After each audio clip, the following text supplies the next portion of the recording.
President Ferdinand Marcos Jr. has recently ordered an investigation into Prime Water Infrastructure Corporation, both of which were founded and owned by the Villar family. And I quote, "Ang kakulangan sa serbisyo ay walang puwang sa administrasyon ng Pangulong Marcos." And just recently, the owners of Prime Water made a public statement. Hindi naman malaki ang binabayad sa amin diyan kasi ginagamit lang panira sa amin. Kung gusto pala nilang bitawan, bakit ngayon lang? We should not be afraid to revoke franchises or terminate contracts if proven that they failed to serve the public. Panahon na para tapusin ang monopolyo sa serbisyong pampubliko. At susuportahan po natin ang hakbangin ng bulwagang ito para maglunsad ng agaran, komprehensibo na investigasyon patungkol sa palpak at basurang serbisyo ng Prime Water. Sobrang nakakagulat na balita. Grabe, si BBM inutusan na. Naiyak, suspendido na ang Prime Water, kulong na ang pamilya Villar. Ayon sa nakalap nating impormasyon, iimbestigahan na ang pamilya Villar dahil sa palpak na serbisyo ng Prime Water. Ikinasa na ng kamara, wala nang takas ang mga Villars sa investigasyon. Grabe, si BBM inutusan na. Naiyak, suspendido na ang Prime Water, kulong na ang pamilya Villar. Tara, panoorin natin. Mr. Speaker, my esteemed colleagues, I rise today not only as the representative of Las Piñas City, but also as a voice for the countless Filipinos who continue to suffer due to the poor and unreliable water services being delivered by private concessionaries like Prime Water Infrastructure Corporation. Prime Water Infrastructure Corporation is a subsidiary of Prime Asset Ventures, both of which were founded and owned by the Villar family. It entered into a joint venture agreements with around 100 local water districts across the country. According to their website, they serve over 1.7 million households and treat more than 500 million liters of water daily. The local water utilities administration has been attached to the Department of Public Works and Highways since 2011.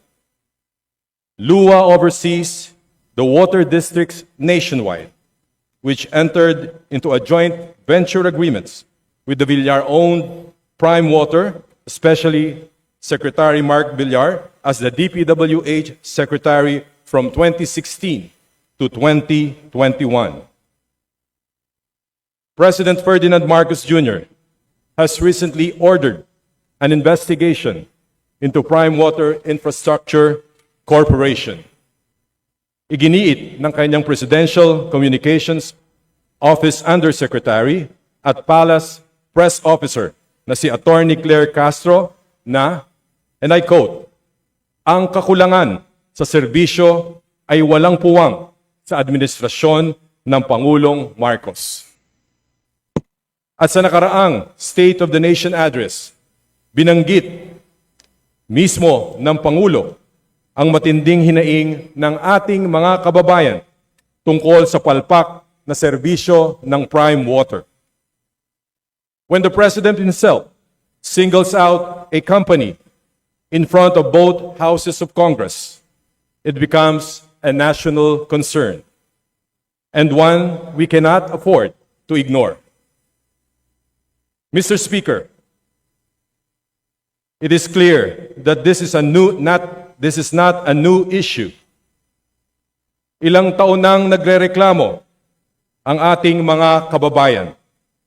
Walang tubig sa gripo. Mahina ang pressure. At kahit may bayad, wala namang serbisyo. Families wake up in the middle of the night just to collect water. Businesses are disrupted. Schools and hospitals are affected. To name a few instances, in Mecawayan, Bulacan, a whopping minimum charge of 355 pesos and 71 centavos for 7 cubic meters applies regardless of usage. Its governor, Daniel Fernando, publicly decried Prime Water's very poor service, noting persistent issues since the company's takeover and proposing the revocation of joint venture agreements in affected towns like Kalumpit, Malolos, Marilao, and San Jose del Monte.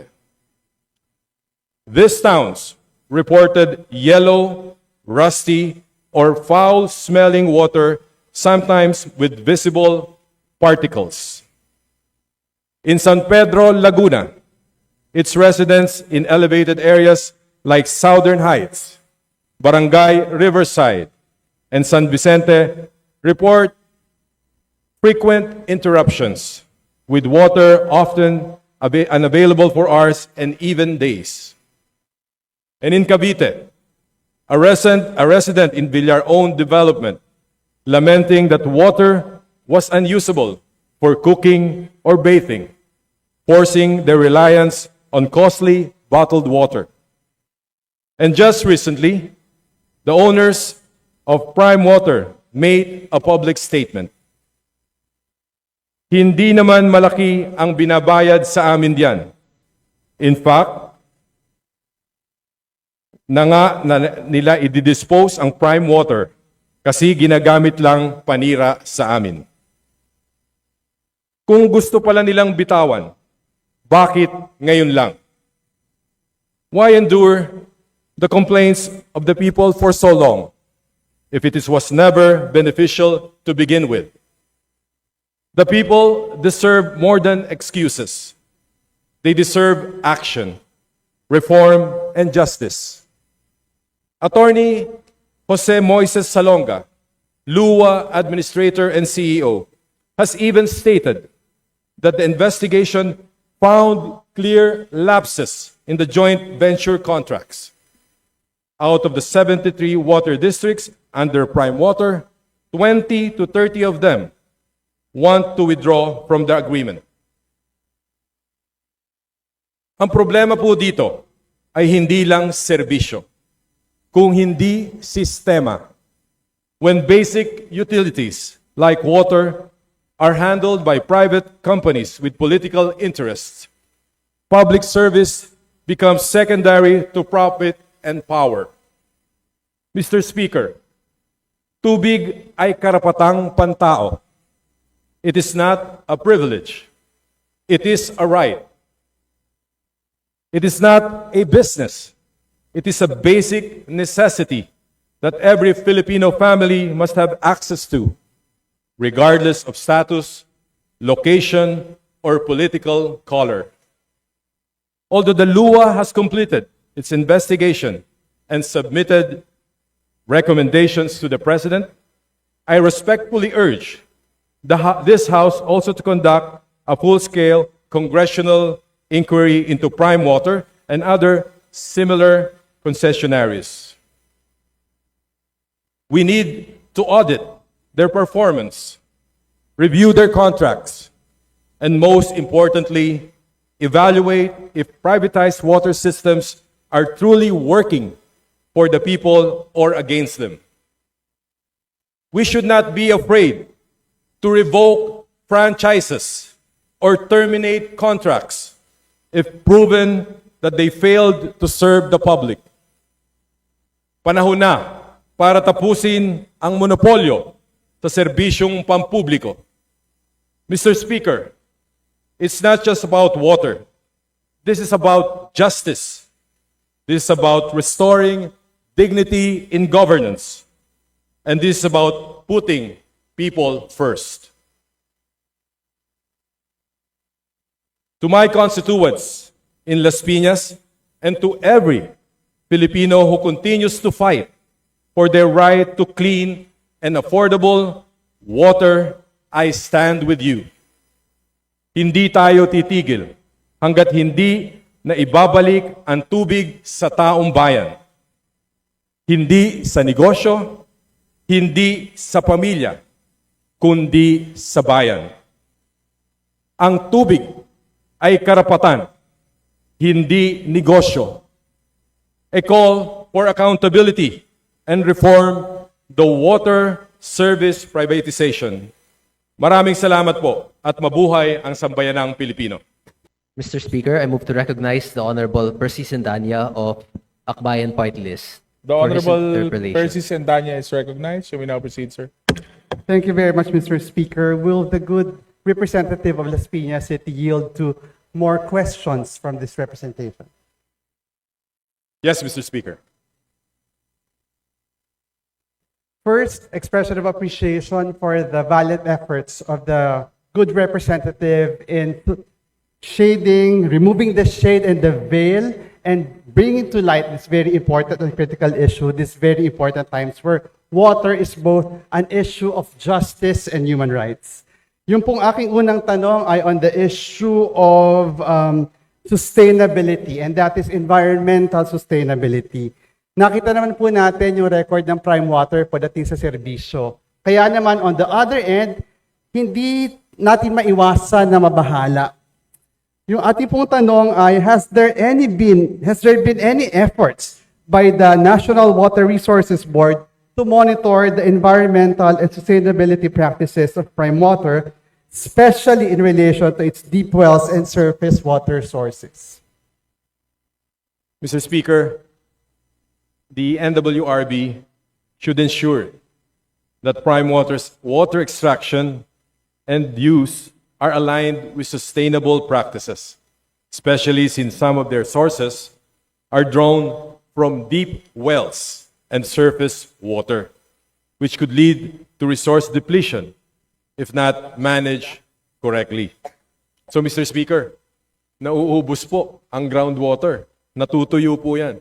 Kailangan po may bulk water supply po ang mga concessioners natin, Mr. Speaker.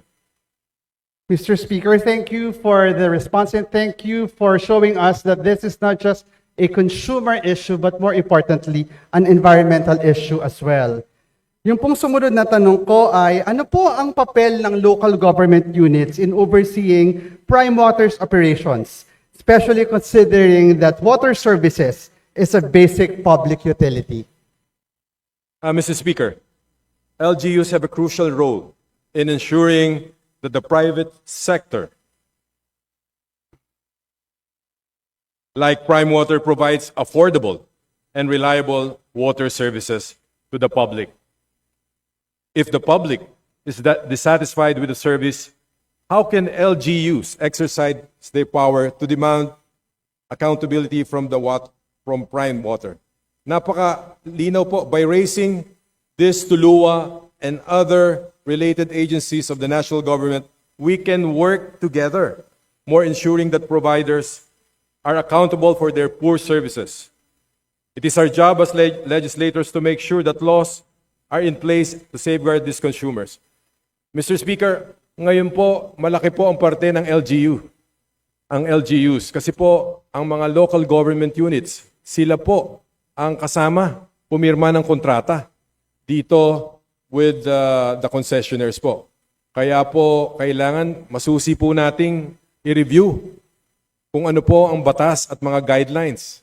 At kagaya po na nangyari ngayon sa Prime Water, wala pong hirap na hirap po mga kababayan natin.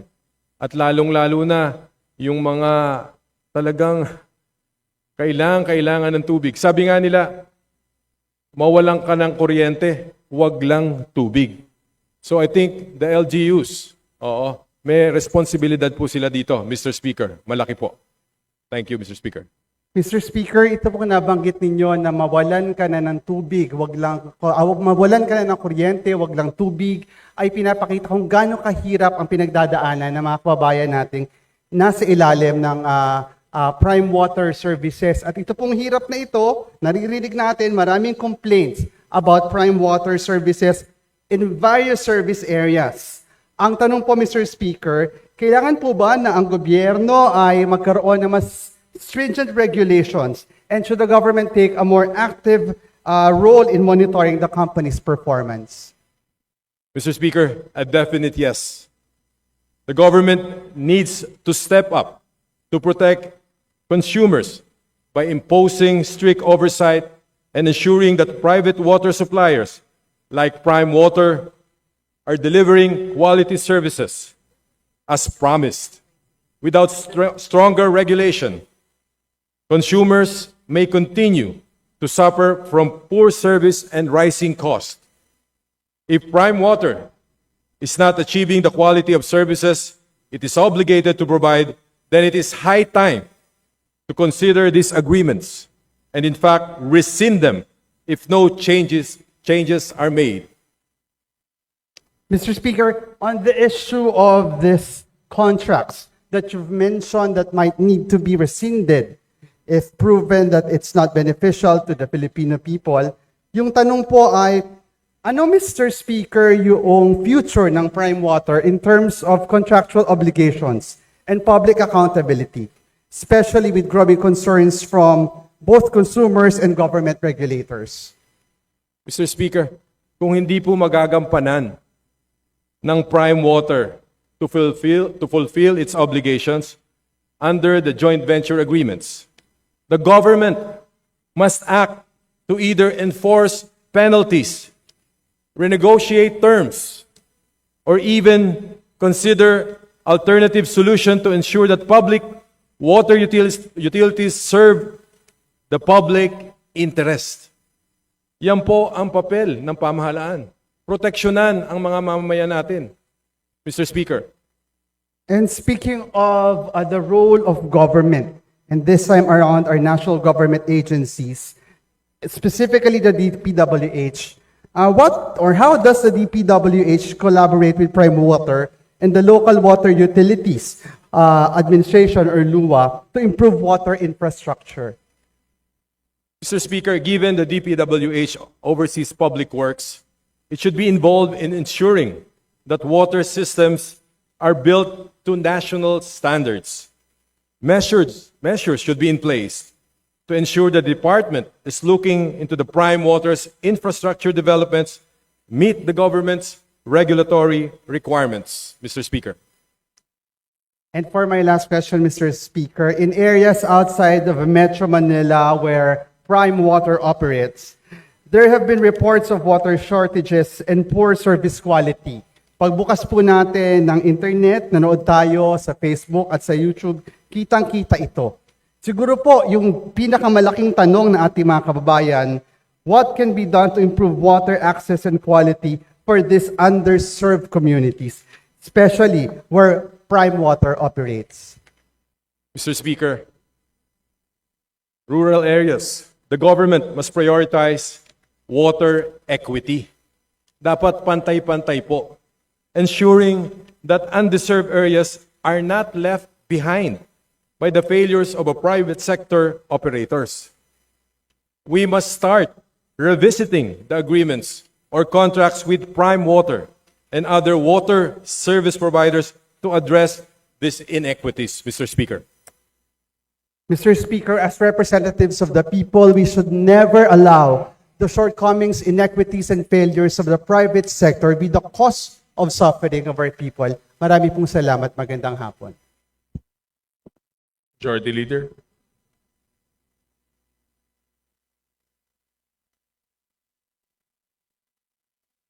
Mr. Speaker, I move to recognize Kong Elijah San Fernando, Kamanggagawa Party List for his interpellation.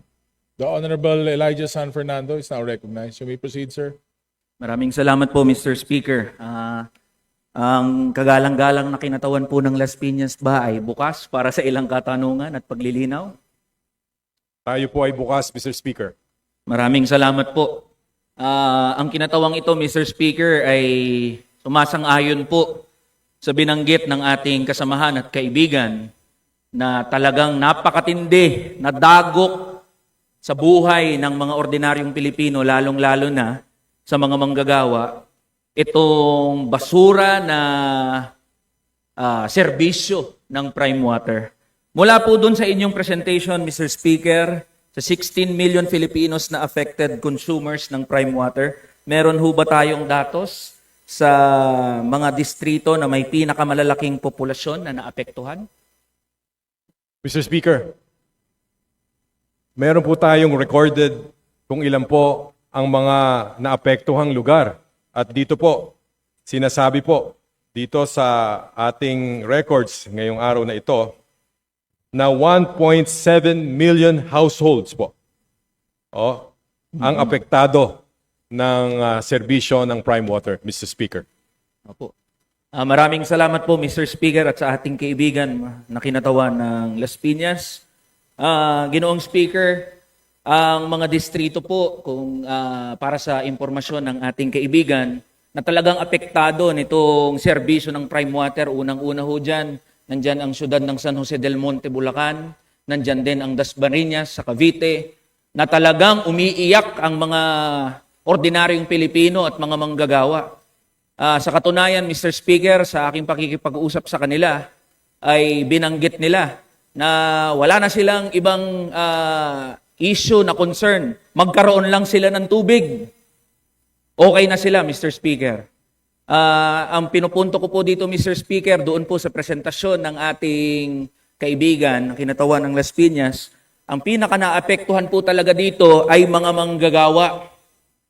Dagdag na dagok itong serbisyo ng Prime Water sa buhay ng mga manggagawa at ordinaryong Pilipino.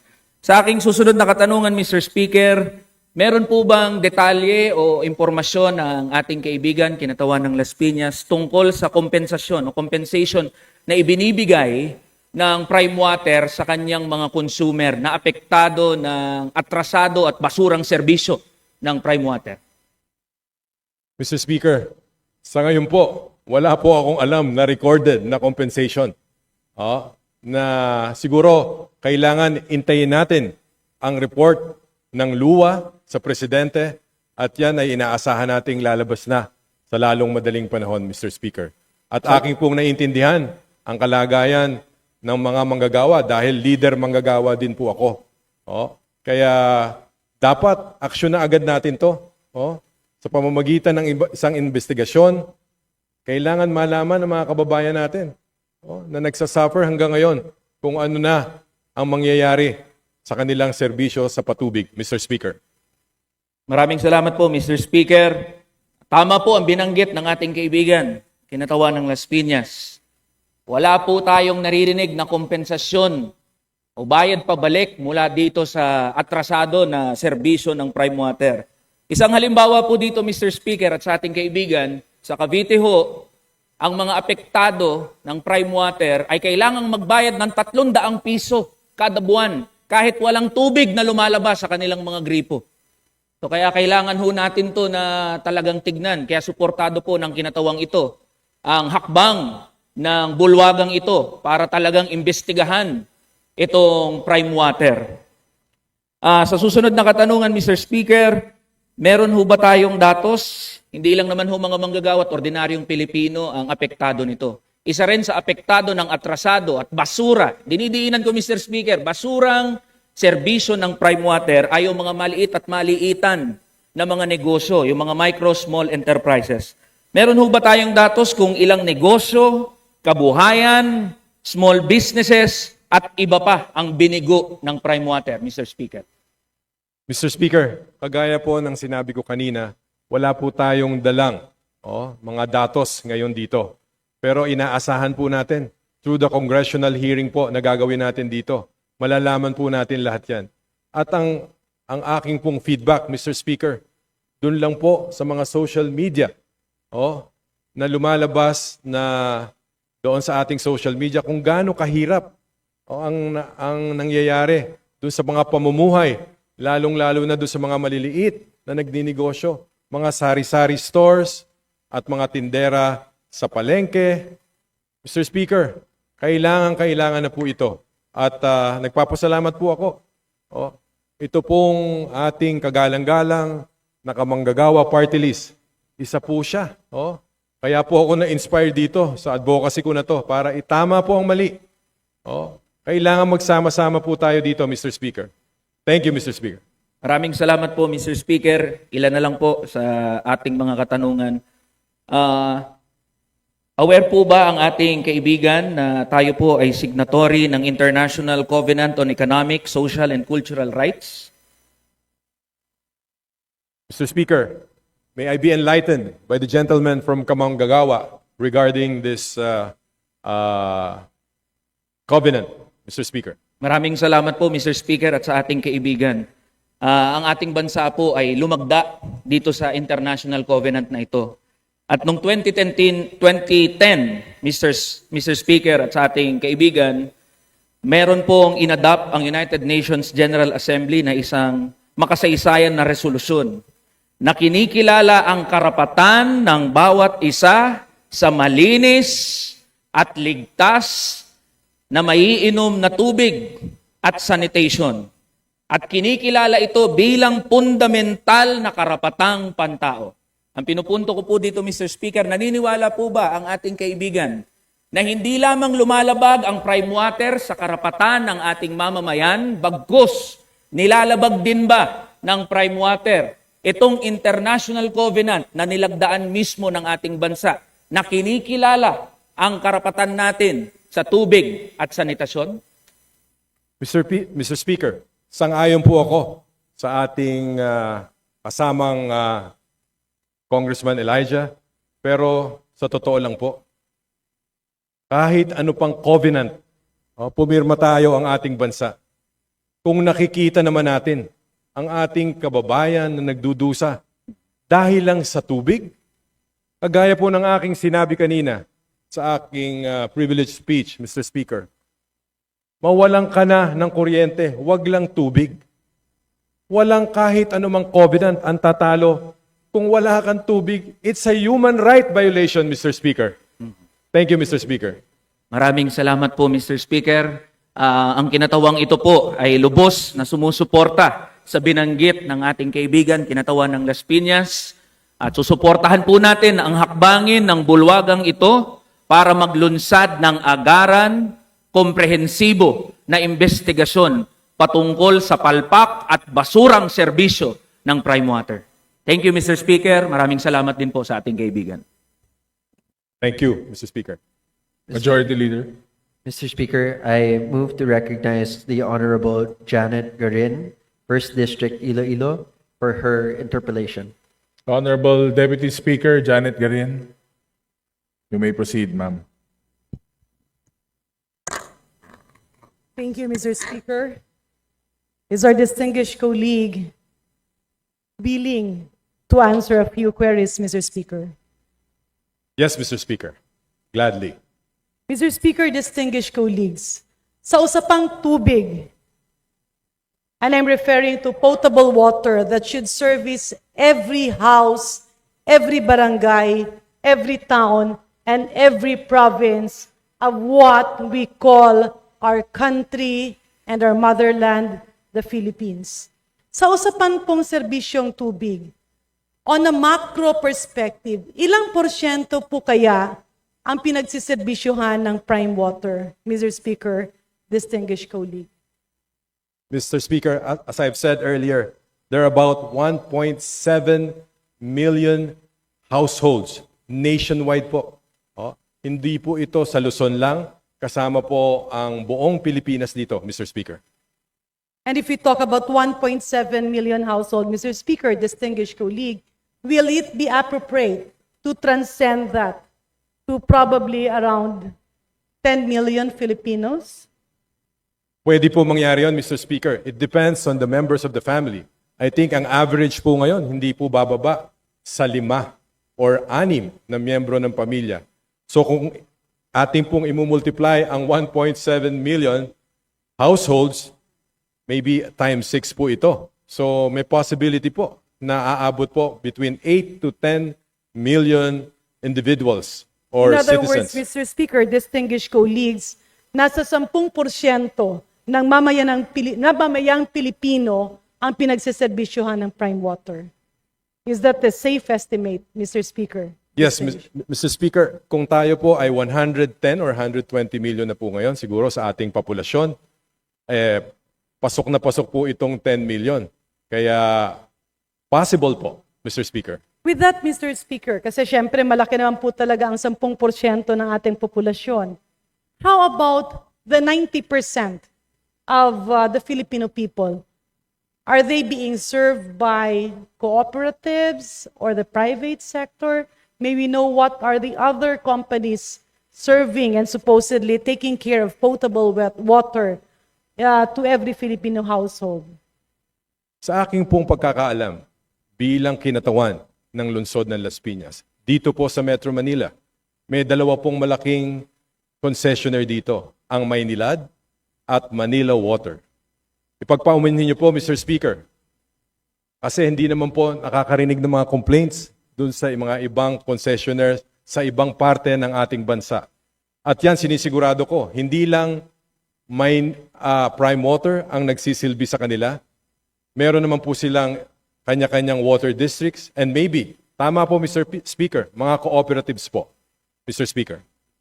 And Mr. Speaker, distinguished colleagues, sa pagkakaalam niyo po, kagalang-galang na representante ng Las Piñas, kung titingnan po natin ang laro ng negosyong tubig, is it safe to say that there are apparently monopolies locally existing, paving way for, let's say, an excuse of delivering the not so expected services? My apologies, Mr. Speaker, I'm being very diplomatic in what I'm saying, pero linawin na lang po natin, sa pananaw niyo po ba, meron po bang lokal na mga sinasabi nating monopoliya? At kaya ang sa usaping tubig, minsan walang pakialam yung mga negosyanteng nalilink dito dahil wala namang kompetisyon. Is it safe to say that, Mr. Speaker, distinguished colleague? Mr. Speaker, it's very safe kasi sa totoo lang po, kitang-kita naman po natin ang serbisyo ng Prime Water sa issue ng kanilang concession agreement sa luwa at sa government. Kitang-kita natin kung gaano kasama ang serbisyo na binigay nito. Ganun pa man, nakita ko po dito, nagkaroon po ng tinatawag na interest or political interest din. Kasi during the time of Secretary Mark Villar, when he was the DPWH Secretary, may papel po siya dito. Ang luwa po is under the DPWH po. Ang pagkakaalam ko po, Mr. Speaker. My apologies, Mr. Speaker. I missed that word. Merong bill?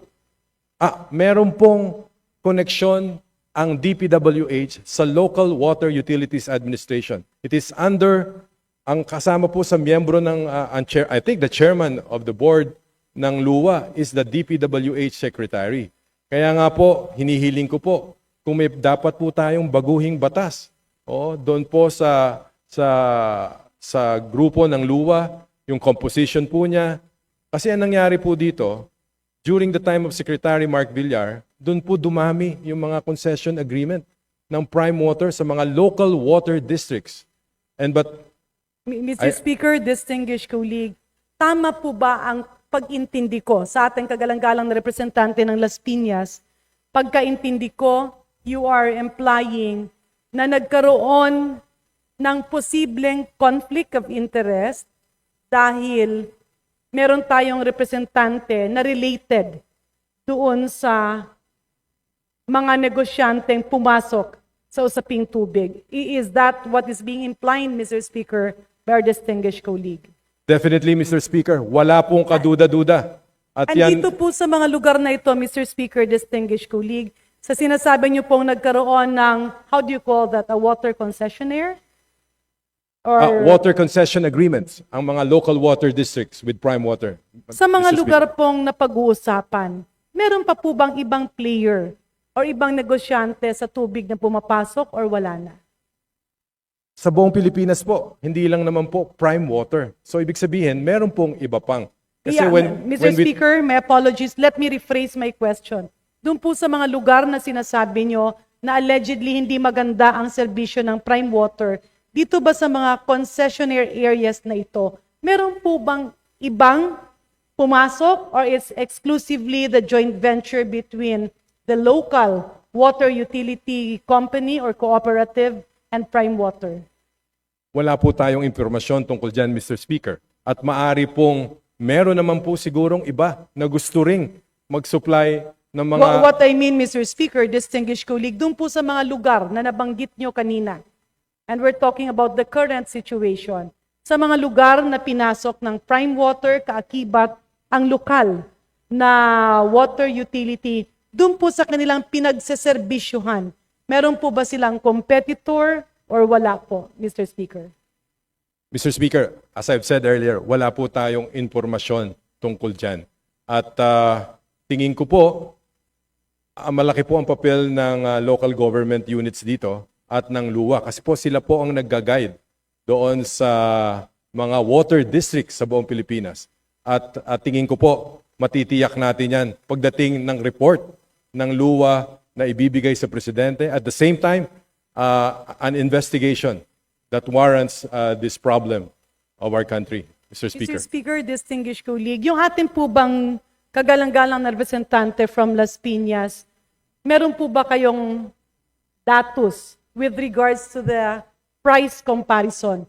Magkano po ang binabayaran ni Juan at Maria de la Cruz kapag sila ay under sa prime water? Or magkano naman ang binabayaran nila kapag sila naman ay nasa ibang lugar na hindi covered ng prime water? Ang aking pong datos na hawak ngayon ay yung minimum charge po na ginawa po sa bayan ng Mekawayan, Bulacan, kung saan sumisigil ng 355 pesos and 71 centavos for a 7 cubic meters regardless of usage po, Mr. Speaker. And how is this, Mr. Speaker, compared to other providers? Ang problema po dyan, Mr. Speaker, regardless of usage. Ibig sabihin, fixed lang po yan. Pwede pong walang tulo, pero may bayad pa rin, Mr. Speaker. Kaya nga, Mr. Speaker, distinguished colleagues, how do we compare this with other providers? With the data that is being provided by our distinguished colleague, kumusta naman po doon sa ibang providers? And I'm saying like, ito yung lugar, prime water dito. Ito naman yung isang lugar, hindi siya prime water. Kumusta po ang comparison ng presyo, ng bayarin, or ng billing ng kabahayan or industriya? Mr. Speaker, sa totoo lang po, wala po akong informasyon o natatanggap na informasyon tungkol sa reklamo, tungkol sa mga ibang concessionaires. Alam niyo po, ang pag-iisip ng mga kababayan natin ngayon, magkaroon ka lang ng tulo, ng tubig. Minsan kahit mahal siguro ang sinisingil, pero importante yung supply. At ito ay nagagamit, pwedeng inumin, pwedeng pampaligo. Yun po ang question dito, Mr. Speaker. At tingin ko, sa darating na mga panahon sa ating gagawing investigasyon, maiimbita natin ang mga kababayan natin kung ano bang naging experience nila. At doon maibabatay natin ang ating gagawing mga batas, Mr. Speaker. So, Mr. Speaker, distinguished colleagues, naintindihan ko po, maraming lugar na maski may tubig, talaga namang hindi iniinom yung tubig galing sa gripo for fear that it is not as safe as filtered water. Okay, medyo given po yan, although we really aspire for a country that will have potable and drinkable water. However, if you are in an urban center, medyo mahirap-hirap nga po yun. Pero isa-isahin po natin, ano po ba, kasi palagi natin naririnig may mga reklamo, ano po ba, Mr. Speaker, if the honorable gentleman from Las Piñas can again make a rundown about the complaint? So, una, ano po ba? Is it kulay ng tubig? Or is that supply of water? Is it the quality of water? Ano po ba ang mga ito para po natin isa-isa? Number one po, mahina po ang tulo or wala ng tulo ng tubig. Kung meron po, madumi po ito, may kulay, may mga... Ano po ang kulay, Mr. Speaker? Yellowish po ito, kalawang po ang kulay nito. At may mga particles po na lumalabas doon sa gripo, Mr. Speaker. So hindi naman po siya brown, hindi siya itim, kundi yellowish po, Mr. Speaker. Hindi ko po matiyak pero nang nakita ko po doon sa mga video yung pinapanood ko. Oo, napanood ko po doon kagaya doon sa Rappler at sa iba pang mga social media outlet po na napapanood natin sa TikTok, sa Facebook, kitang-kita naman po na kung Hindi ano, naman po green, Mr. Speaker. ano po? Hindi po berde. Wala naman po akong nakitang Pula. berde. Wala po. Wala naman pong pula. Oo. Mr. Yeah, Speaker. so Mr. Speaker, sinasabi ko lang just for the record, it's not related to any political color. Hindi po dilawan ang tubig ng prime water. But moving forward, Mr. Speaker, so we are focusing on two. Walang lumalabas na tubig, or kung may lumabas man na tubig, kulay yellow ang lumalabas na tubig. Yellowish po. May nakita po ako, brown din po. Meron At, ding brown. Kulay kalawang po. Kulay kalawang. Opo. Mr. And Speaker. Mr. Speaker, distinguished colleagues, will our honorable colleague recall or does he have the data kailan po nagsimula ang mga concession na ito? Nagumpisa po yan.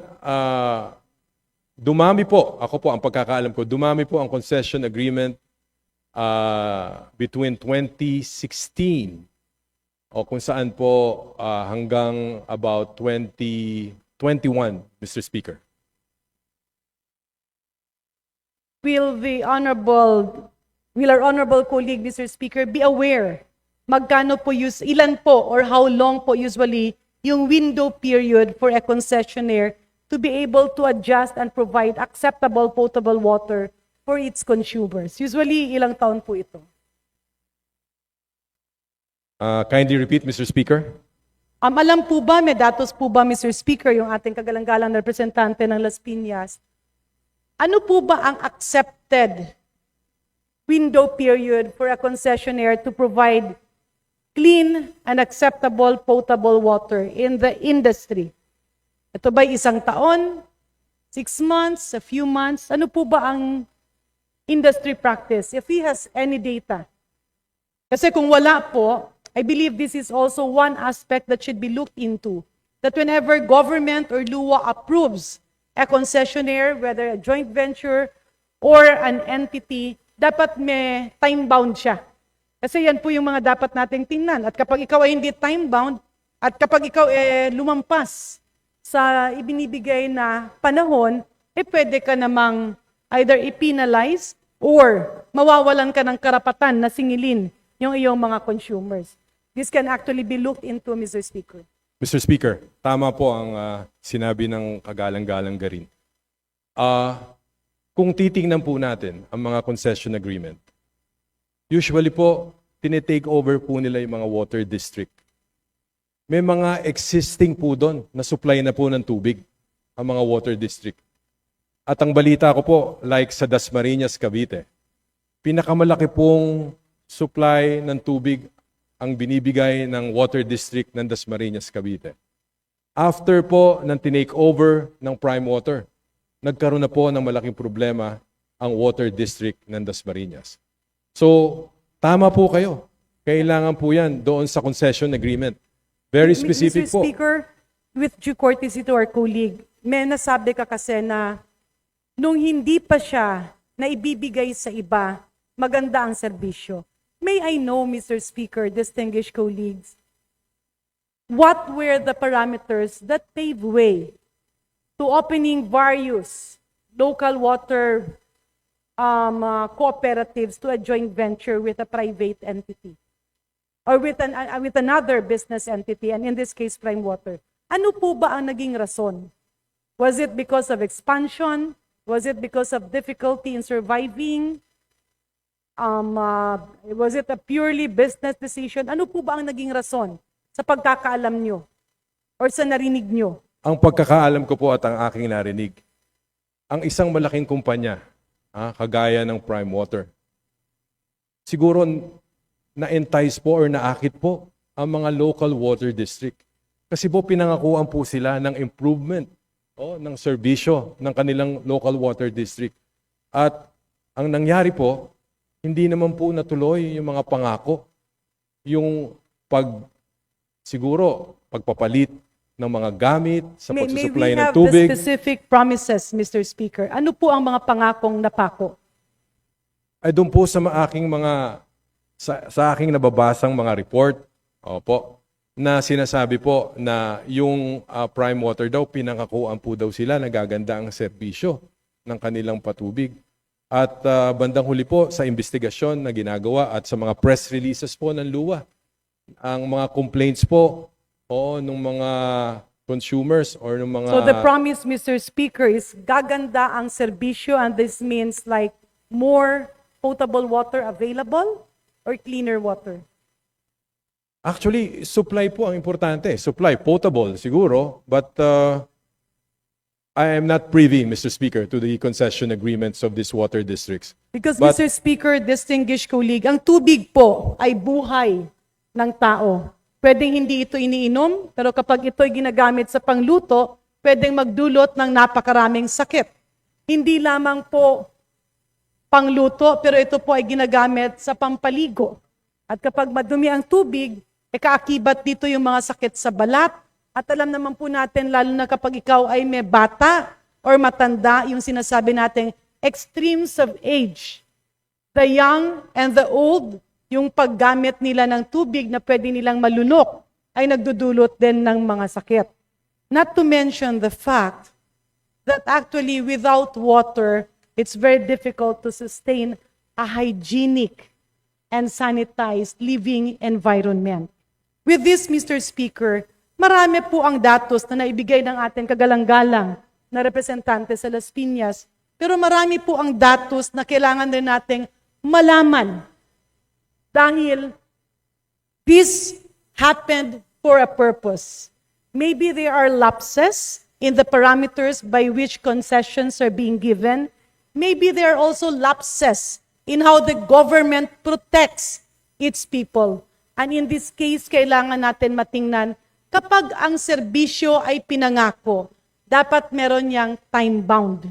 That you have to produce that within a specific number of months. At kapag hindi ito napatupad, saan naman mapupunta? Meron bang mapupuntahan yung taong bayan? Will the government be there to serve as the angel who will lift the problem of our people? So, Mr. Speaker, with the indulgence of our distinguished colleague, may I put forward a proposal that in the course of the investigation that they will be conducting or the appropriate committee will be conducting, may we point out accountability. May we also point out, kasi madaling magpa-imbestiga eh. But the problem perceives and prevails, ano ang mangyayari sa taong bayan?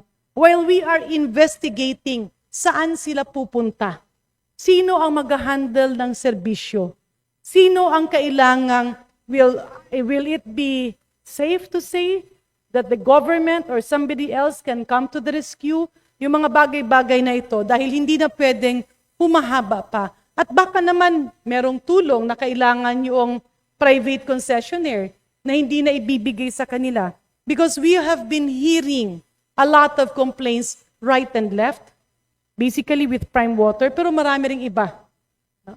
But then at the end of the day, what is very important is that we put an end to this problem. Because water is life, Mr. Speaker. So if our honorable colleague will be amenable, may I propose that we review the powers of the Local Water Utilities Association, LUWA. May we also review which government agency is answerable if the minimum requirements of a potable water supply is not complied with. And may we also review the processes by which rates and billings are determined so that every Filipino family will not be disadvantaged to the extent of what they have paying. Mr. Speaker, distinguished colleague, paulit-ulit natin naririnig yung Clean Air Act, Clean Water Act. Napaka-istrikto ng mga ahensya ng sangay ng gobyerno na nag-i-implement dito. But the very basic problem of potable water remains unresolved. My salute, Mr. Speaker, to our colleagues who is very brave enough to stand up. I am not pointing at a specific business entity, but what I am clamoring is a solution that will put an end to a grave problem that many Filipino families are continuously facing. I hope, Mr. Speaker, that I get the commitment and the wisdom of our gentleman, of our good colleague from Las Piñas.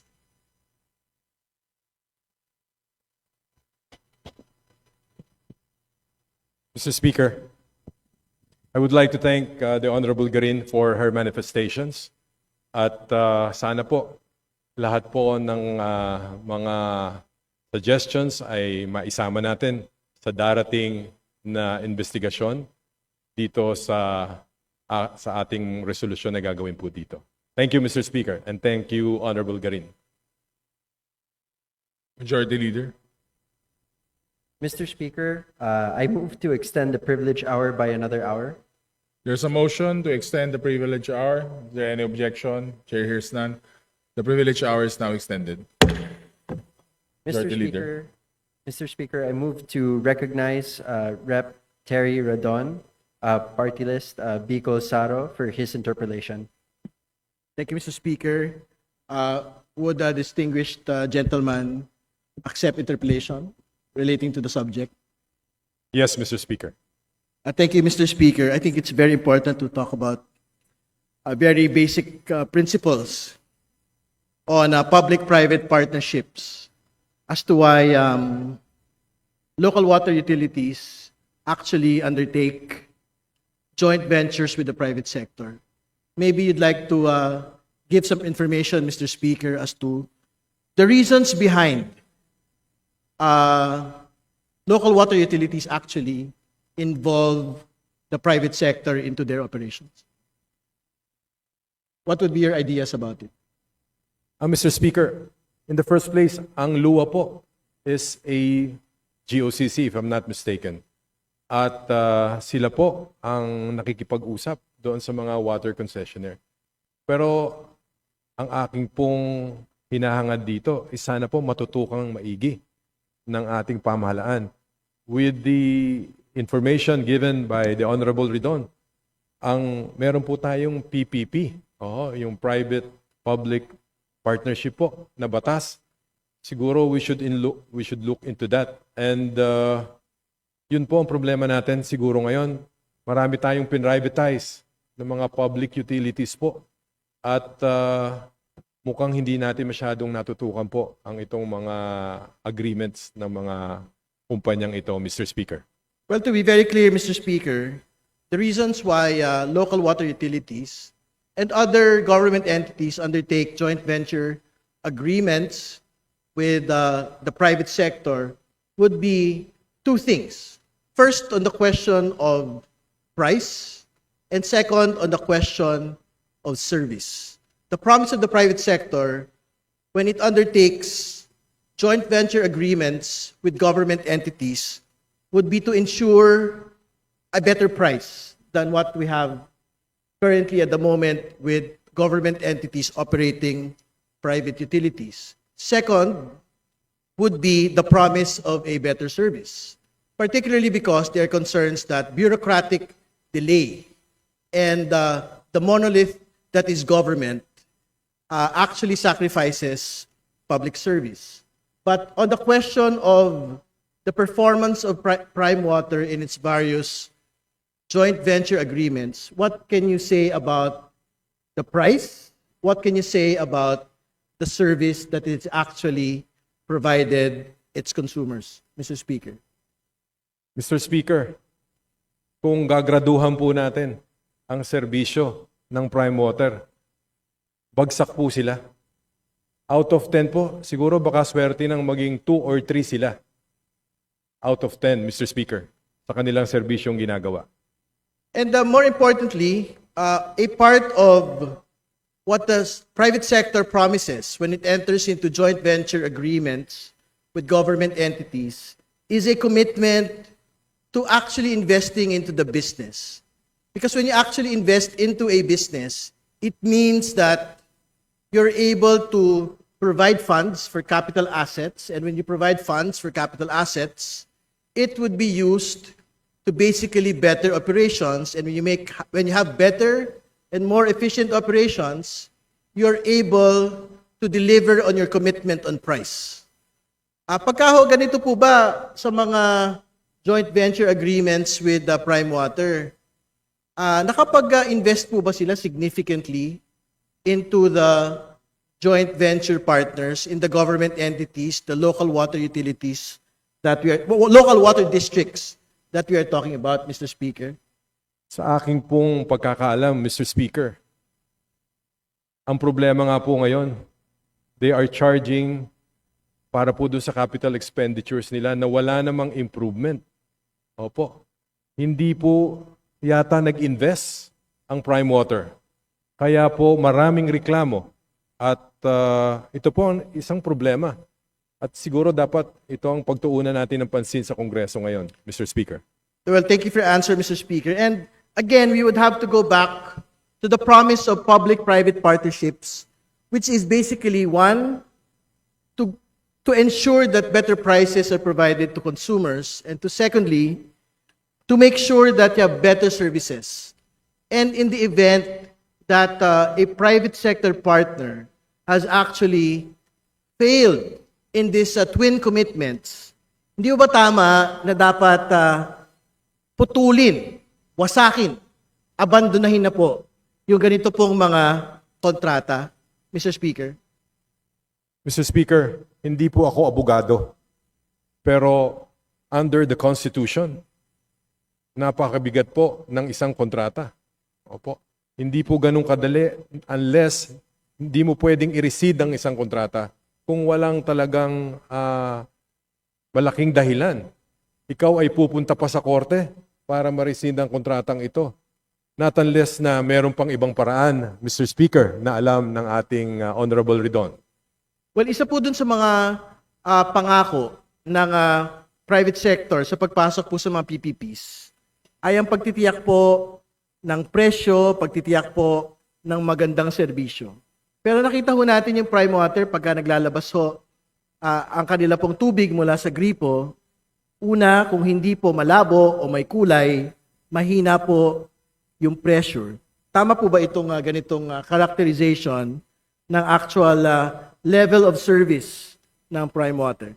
Yan po ang lumalabas sa mga impormasyong ibinigay sa atin ng mga kanilang sinaserbisyong mga bahay. At kasama na rin po yung mga investigative journalists na nagpupunta at kinukunan ng mga litrato ang kanilang mga bahay-bahay, Mr. Speaker. So pagka po ba ganito nga yung level of service,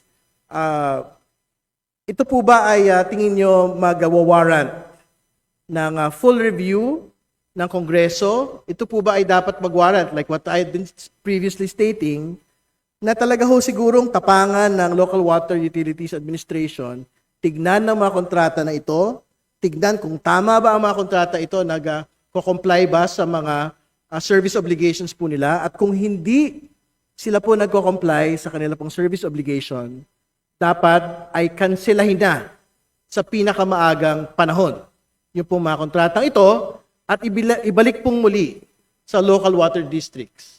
Ito po ba ay isang bagay na tinitignan po ninyo, Mr. Speaker? Tama po, Mr. Speaker. Habang tayo po ay nagsasalita dito sa Kongreso, ilang pamilya po ang nagsasuffer ngayon? Ang tanong ko lang po sa mga kababayan natin dito sa Halls of Congress. Habang tayo ay nagdidebate, pinag-uusapan natin ang tungkol sa tubig, ano kaya ang nararamdaman ng mga kababayan natin ngayon na walang tubig? Kaya po ako, I think this is an emergency issue, Mr. Speaker. Hindi po ito biro. At maaring abala ang ibang mga ahensya sa gobyerno ngayon. Pero tingin ko po, naniniwala po ako na aaksyonan po ng ating Pangulo ito. At siya na po ang nagsabi mismo na kailangan ilabas na ang report ng luwa para maaksyon na ito. At Mr. Speaker, ang trabaho po natin in aid of legislation. Kaya po, pag na-aksyon na ito ng Executive Department, aayusin po natin. Poproteksyonan po natin. Gagawa po tayo ng mga batas na talaga namang hihigpitan natin at hindi na mangyari at maulit ang mga bagay na ito, Mr. Speaker. Okay, yun lamang po, Mr. Speaker. Maraming salamat po. Magandang hapon. Majority Leader.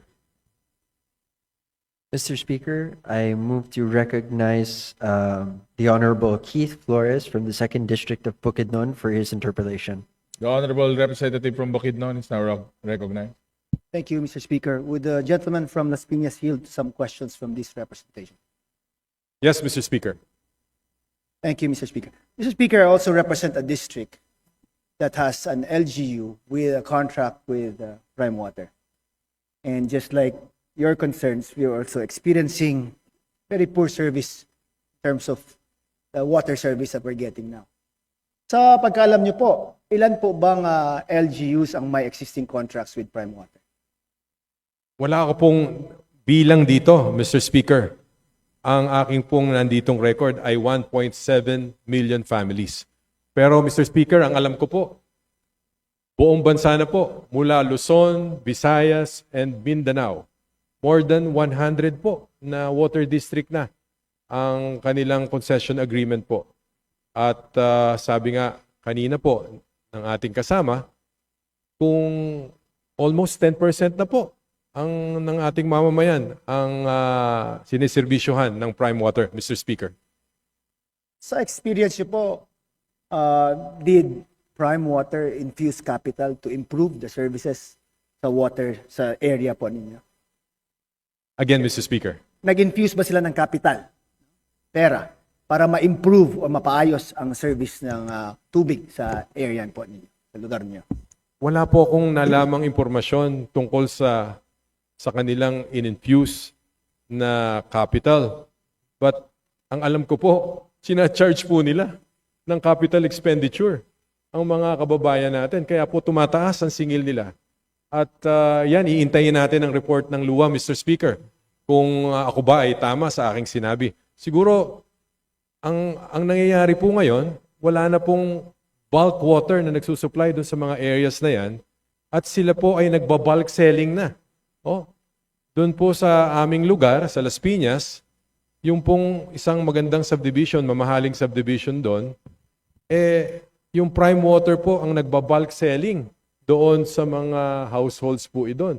So, pinapatungan pa po nila yan at medyo nagmamahal po ang presyo. Siguro, Mr. Speaker, sa darating na investigasyon, kailangan po malaman natin yan, Mr. Speaker. Kasi po sa lugar po namin, no, sa City of Malaybalay, one of the parang pang-inganyo nila to enter into the contract is that papasok ang pondo para ayusin nila ang service sa tubig. Pero ang sa experience po namin until now, parang either limited pa rin yung nasa-servisyo ng mga bahay at putol-putol. No? Hindi naman daily but there are occurrences na buong araw walang tubig sa area namin. Ganun po ba din sa inyo? Mr. Speaker, sa totoo lang po, nung nagsisimula po sa Las Piñas, ang Prime Water, opo, ganun din po naging experience namin. Pero nung pumasok na po ang Maynilad as the I'm not sure, Western Zone Concessionaire, gumanda na po ang serbisyo doon sa aming lugar. At kitang-kita po ang infusion siguro. At kung paano po inayos ang mga pipe laying po doon, mga modernong kagamitan. At ako po ay nalulungkot, Mr. Speaker, nang nadinig ko po sa inyo na kayo pala ay sinusuplayan din ng tubig ng Prime Water pero mukhang hindi naman na ibigay ang mga pangako. Sabi nga nila, napako yata, Mr. Speaker. Tama po yan. No? Instead of improving it, ang mga residente po ng City of Malaybalay experience, no? Sometimes a whole day or 2 days na walang tubig. In contrast to the rosy picture na they painted when they entered to the agreement that it will be improved, it will be better, and it will increase the coverage. In fact, may representation sila na in 5 years' time, the number of barangays serviced by the water district under Prime Water would have to increase. But until now, ang nakikita po namin is same pa rin yung number of barangay serviced and the service is constantly interrupted. Ganyan po ang na-experience ng mga residente sa distrito ko po. And that is why gusto po namin na hanapan ng paraan, no? To look for a way either to get out of the contract or to ensure that they deliver on the obligations in the contract, Mr. Speaker. Mr. Speaker, mukhang wala na pong pag-asa na improve ang contract. Kasi po yung mismong may-ari, nagsabi po na gusto na nila pong ibenta ang Prime Water. Opo. Siguro kung narinig nyo, yung si Senator Cynthia Villar, sabi niya, gusto nang ibenta ni Manny yan. Hindi naman daw sila kumikita dyan. Parang ganun po ang sinabi niya. Nasa ano po yan? Nasa mga balita po yan. So, siguro dapat po, ano pa ang dapat gawin natin ngayon? Aksyonan na ba natin? Dapat ilabas na po siguro. At kailangan ba may to make over po para magkaroon na ng tubig?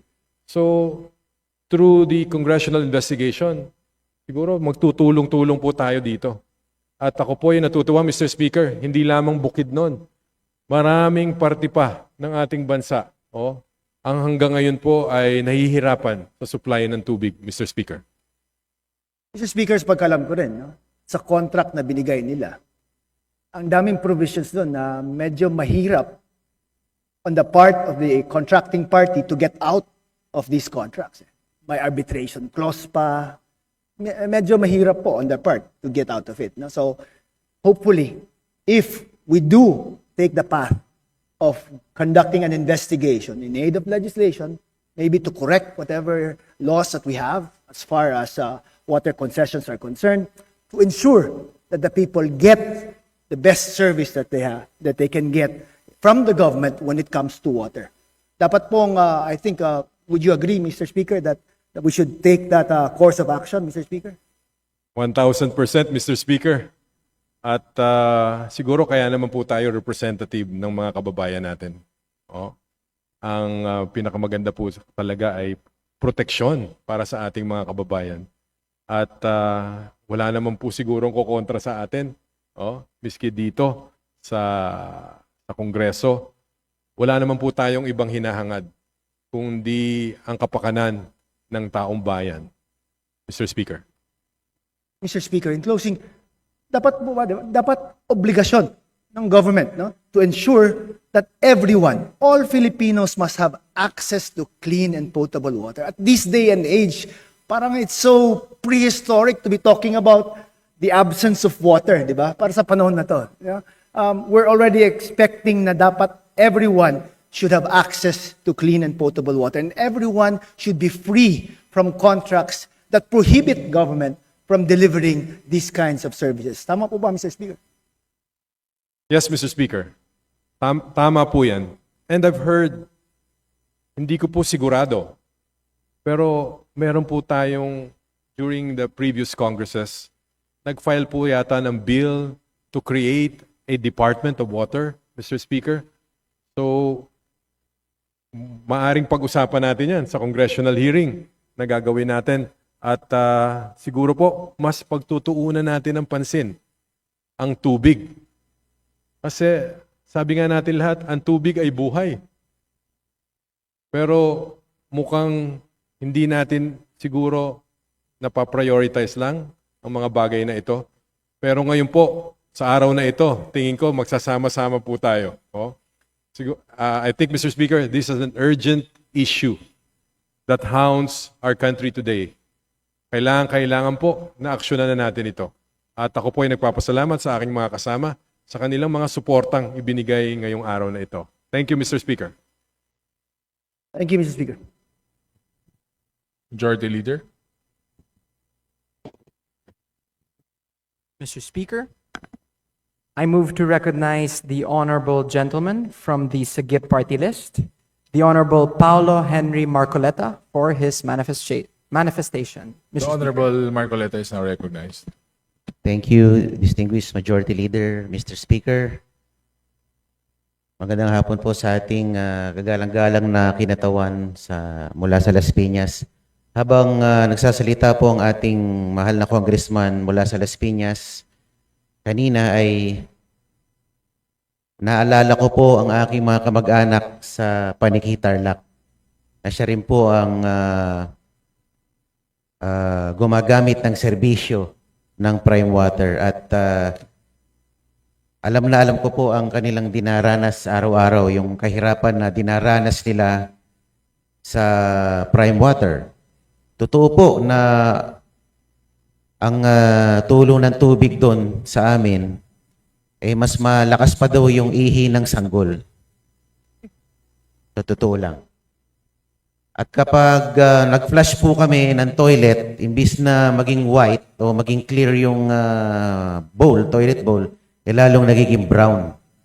Bunga po ng kalawang na siguro dahil sa naipon po sa tubo.